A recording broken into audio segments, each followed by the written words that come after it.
Hey guys, welcome back. Look at what we got in today. A 73 Mach 1 Mustang. The big Mac daddy of the Mustangs. This is, I think, the biggest one they ever built.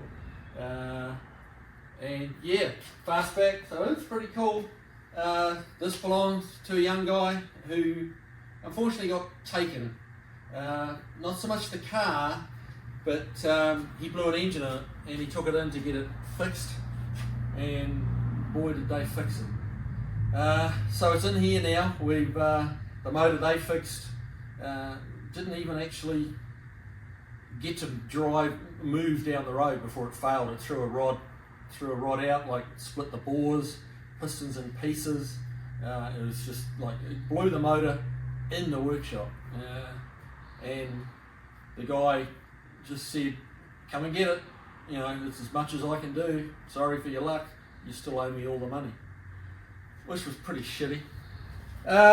So yeah, not a bad looking old girl. You know, it's not restored or anything like that, but you know, good colours, good wheels. You know, it's got a few little issues, but most of them do. You know, this is a young guy's car, not a grey-haired guy that's, you know, dreamed of this and, you know, dropped 60 grand on it. This is a driver. So let me show you a few of the things that these characters got up to. We've now got the replacement motor in and made a lot of changes to it, and just doing things right. Like, we took the old block out. The engine mount bolts were the wrong size, like too small a diameter and finger tight. Many of the bolts, nuts and stuff holding the thing together were wrong, just wrong sizes in the wrong places. So we've got the engine in. One of the things that jumped out to me, it had this blue fuel line all over the place in the engine bay. It had it running for the PCV valve, it had it running to the booster, had it running, they mounted a little electric pump up on the firewall there. It had this blue hose. I'm like, that's unusual, I haven't seen that before. Not in blue fuel line. And if you actually look up close here, I'm like, this is odd, 300 PSI fuel line, that's not right. And then the penny drop, it's like, this is airline. They've actually used some blue compressed airline and used it as fuel hose.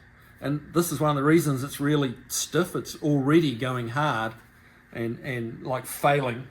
But it was all over the place. Like, as I say, anything they could use this blue airline on for fuel, they did. So silly stuff like that. They had an issue with the thermostat housing.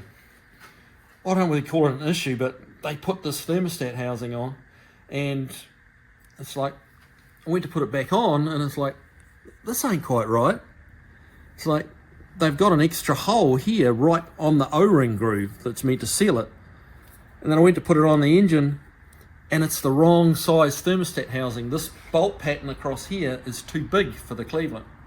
So they re-drilled a new hole here to narrow the bolt pattern so it would bolt in, which moved it offset, screwed up the O-ring groove, and they just, like you can see it here, it's just full of RTV or gasket maker, and they just, there was gobs of it on there, and they just, I'm lost for words for that. Like, to just drill another hole and move it completely over is just, yeah, kind of lost for words on that one. They'd had trouble with the exhaust. The exhaust manifolds, I think, are off a truck, or they're off something. They're not correct to this car, and it was extremely close to the bell housing. And this is supposed to be, I don't know whether you guys can see this or not. I've got another one here, but that's what it's meant to look like, and this is what we got. And because the manifold was so close to the bell housing, they couldn't get this on, so they cut it, ground it, kind of bent this little hook on it, and they had one side hooked around part of the bell housing and then one stud going into the exhaust manifold. And I'm like, what made somebody think that was a good idea and was going to work? So yeah, what I thought was going to be just a quick engine swap has been just kind of a trail of tears, like just fixing so many things wrong. They had a starter motor in it. They'd burnt out 2 starter motors. They had it wired wrong. They had a solenoid in front of a solenoid actuated starter motor, so it was just wired wrong, and it was getting power to the motor before it was getting it to the solenoid, and it was just that screwed 2 starter motors up. The third one they put in was wrong. It didn't. Once we got it wired right, it didn't reach the ring gear. The pinion flight, shoots out and engages with the ring gear. But it didn't go out far enough. It was for a different model Ford. It bolted in the hole, but it didn't reach the ring gear, so we had to change that.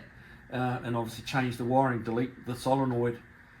And yeah, I mean, I could go on for a little while with all the things we found wrong. But that's 3 of the highlights. That one that blew me away. That and the thermostat housing. But he had the ignition wired wrong. He had the ignition for the distributor wired onto the cranking output on the solenoid, so it only had ignition while you were cranking. As soon as you let off the key, it would stop because it had no ignition feed. And just basic stuff. To call yourself a workshop or someone that to present yourself as someone who's competent to work on cars and do work like this, and to have no freaking idea is just amazing. So yeah, this thing, we're waiting on headers for it because exhaust manifolds don't fit. We're going to throw some headers on it, and he's out the door. It did actually fire, but it's hideously noisy with no manifolds on. So it's all on the right track, and this thing's going to run again. But unfortunately, the young man's had to pay twice, which is hard when you're a young man. But so I do feel for him, but he's got it in the right place now, and it's going to be fixed, and it's going to run. He's going to be able to drive this thing home. So yeah, and it'll be, a 21-year-old's he's going to enjoy this. So yeah, so that's our kind of little tale of woe. Beware of people that say they can do everything and say they know everything and are way cheaper than anyone else. That should be a red flag.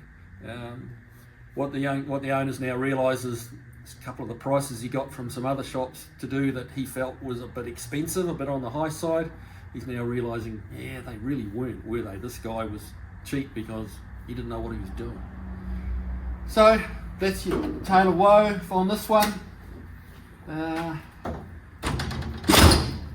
We're waiting on headers. We'll get it gone out the door, and this will be another happy ending, all being well. So, alright, that's it for today. See you guys on the next one. Take care.